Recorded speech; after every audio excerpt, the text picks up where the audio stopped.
Hey guys, so I want to talk about an issue we've been having here in Canada for a while, and this issue is about drugs. So I remember a couple years ago, there was like this huge drug bust. It was actually the biggest in Canadian history, and it was close to $500,000 worth of drugs that were seized, not too far from where I live. I think it's like a 6 or 7 hour drive from where I live where this happened. And I remember at the time I was asking my friends, I was like, hey, do you hear about this huge drug bust that happened in like so such and such place? And nobody actually knew what I was talking about.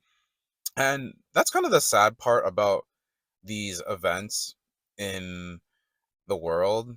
Like people will say like, "Oh yeah, I know what's happening in America," and they'll be able to name off like senators or what do you call them, like congressmen and presidents and some governors or whatnot, and they'll be able to talk about what's happening in American politics. But when you talk about what's happening locally, or if you talk about what's happening in Canadian politics, they'll be so lost.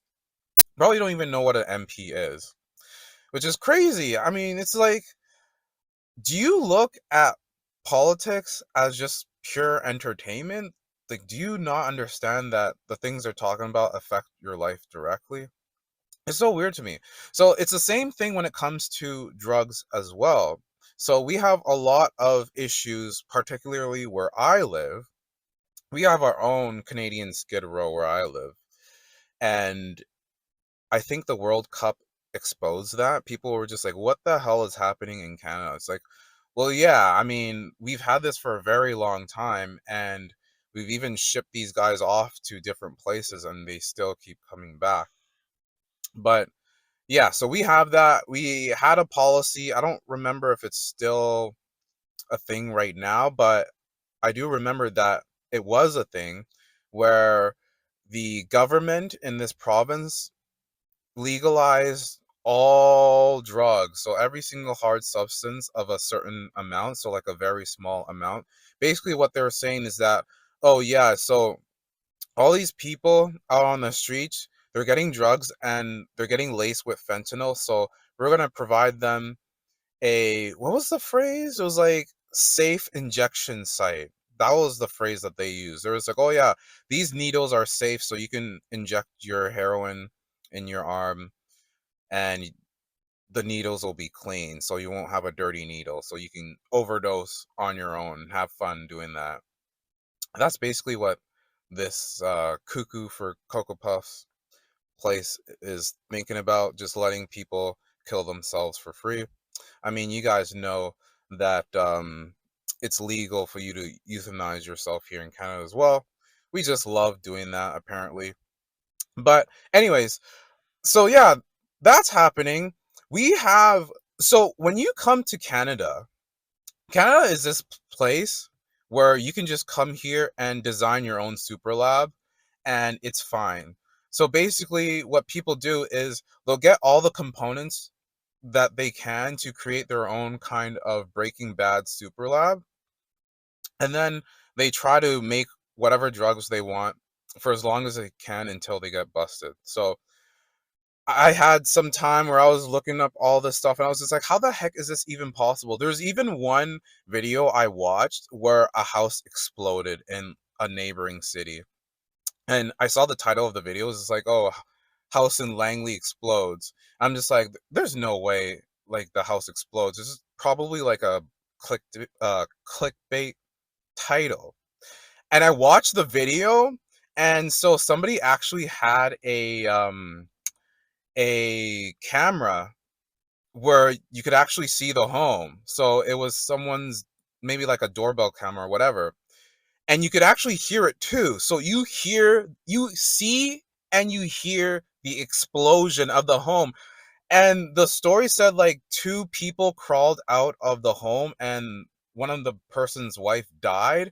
I'm just like, what the hell happened here? Like, so you're telling me that a house exploded because they were trying to cook something up and they messed up the ingredients or something. So that's a thing that's happening here. And then, as I mentioned, the Super Lab drug bust. So it was the biggest in Canadian history. Happened 2 years ago.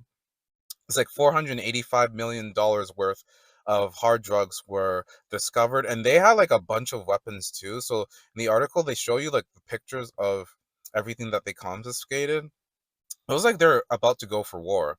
So all this is happening, and as I was looking this up, I was just like, I want to get the numbers correct before I start recording this. So I was just like typing up on my phone. It's like biggest drug bust in Canadian history. And like the AI has a little description of what happened. And right below that, like the first thing in the algorithm wasn't even about the drug bust. It was about like some it's like $8 million worth of cannabis confiscated in from 4 warehouses. That was like the first thing that popped up. I'm just like, this doesn't even have to do with what I'm talking about. $8 million worth of cannabis isn't even like, it's not even a big deal. It's just a thing that happens, right? And I'm just thinking to myself, like, these things just keep happening. They just keep happening more and more and more.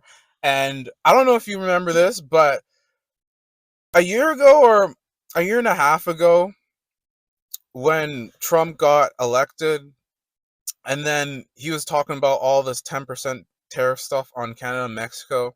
And for us, he was talking about the fact that there's like a bunch of people coming through their northern border and bringing drugs into their country. And then all our politicians were just like, oh, no, he's lying. We don't do that. Our borders are so safe and we don't have any drugs that go down to America. He's lying. It's just like, bro, if you do 1 second of research, and there are so many Canadians that are on the same boat, they're just like, oh yeah, no, we don't have a fentanyl problem. We have a huge drug problem. And I was looking up this stuff before that was even a thing, and I was just like, bro, come on, man. If you're in the government, especially, then you should know you should not even be pretending to lie just to say, oh, I'm on Team Canada, I don't like this guy, so let's just say, um gotta turn that phone, gonna keep it pushing, guys. But anyways, yeah, so I don't understand what the issue is with just being very transparent and saying, yes, we do have a drug issue in Canada, because if you actually had half a brain, you'd be able to look up what's been happening almost every single day as far as the amount of drugs that are being confiscated, the amount of drug busts that are happening, and the amount of times that there are people who basically just have these super labs and they're creating their own drugs so that they can sell. And what happens is, I I can't remember properly how it works, but I think you're allowed to bring certain components into Canada. You can't have the whole machine here, but you're allowed to have certain components and bring them up one at a time. So what people do is they'll bring up these separate components so that they can build their own drug lab. And then they have their own drug lab, and then they have whatever location is secret enough for them to do their work, and then they've got their own super lab pretty much, and then they start distributing that and they're making money off of it. So that's the thing that always happens here in Canada. And for whatever reason, we don't want to be honest about it. We just want to say no, everything is fine, and we're not actually going to take care of it. And so it's so annoying. Like, it's two-tier annoying, because on the one hand, our government refuses to acknowledge it and call it a national emergency. And on the other hand, we have people that are just so ignorant and just so incapable of doing basic research that they're just saying, no, we actually don't have a problem. They have a problem with us. We didn't do anything wrong. It's like, no, man. Look at the streets. Look at how bad things are, and tell me that we don't have a drug problem. Those people, oh no, we have. You know what the problem is? They don't have clean needles. We gotta sterilize it. So, you know how we got safe injection sites? You know what the next plan is? Their next plan is gonna be like, oh no, the safe injection sites aren't good enough.